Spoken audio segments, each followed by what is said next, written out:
បាទសួស្តីពុកម៉ែបងប្អូនទាំងអស់គ្នាបាទដែលបានទស្សនាវីដេអូអំពីរបៀបចិញ្ចឹមមាន់នេះហើយសូមបងប្អូនជួយចុច Subscribe ឲ្យខ្ញុំម្នាក់មួយផង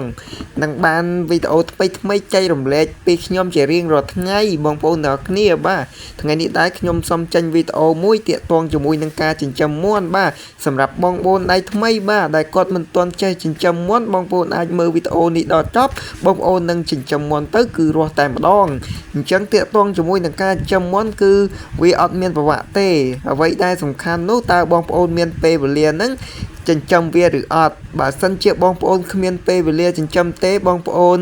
មិនបាច់ចិញ្ចឹមទេតែបើសិនជាបងប្អូនមានពេលវេលាទនេរៀងច្រើនដែរបងប្អូនចិញ្ចឹមទៅការចិញ្ចឹមមាន់គឺយើងត្រូវតែថែទាំវាឲ្យវាបានដដល់ផងដែរទៅវារស់បើសិនជាបងប្អូនចិញ្ចឹមហើយគឺមិនយកចិត្តទុកដាក់ជាមួយនឹងការចិញ្ចឹមមាន់ទេគឺបងប្អូនចិញ្ចឹមទៅប្រកាសជា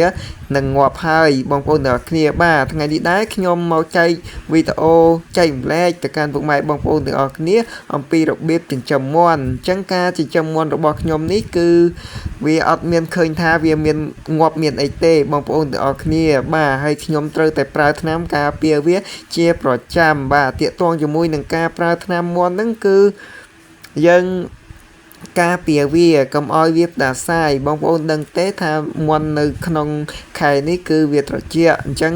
កាលណាតាមេឃត្រជាក់អាកាសធាតុនៅក្នុងប្រទេសកម្ពុជាយើងវាមិនសូវអំណោយផលជូនខ្លះក្តៅខ្លះត្រជាក់អញ្ចឹងវាធ្វើឲ្យមាន់យើងនឹងសង្កត់អត់ស៊ីចំណីវាកើតទៅជាជំងឺផ្ដាសាយមកពីមាន់យើងវារងាអញ្ចឹងទាក់ទងជាមួយនឹងការពារមាន់កុំឲ្យមាន់យើងកើតជំងឺផ្ដាសាយបានអញ្ចឹងទី1កត្តាទី1បងប្អូនត្រូវតែអនាម័យត្រង់ហើយនឹងស្នូកចំណីឲ្យបានល្អទៅមាន់យើងមិនចេះឈឺបាទហើយទឹកដាក់ឲ្យវាផឹកជាប្រចាំកុំឲ្យវាដាច់បាទហើយទាក់ទងជាមួយនឹងខែត្រជាក់នេះដែរបងប្អូនត្រូវតែក្រាអង្កាមដើម្បីឲ្យមាន់វាមានកម្ដៅចេញពីអង្កាមផងដែរ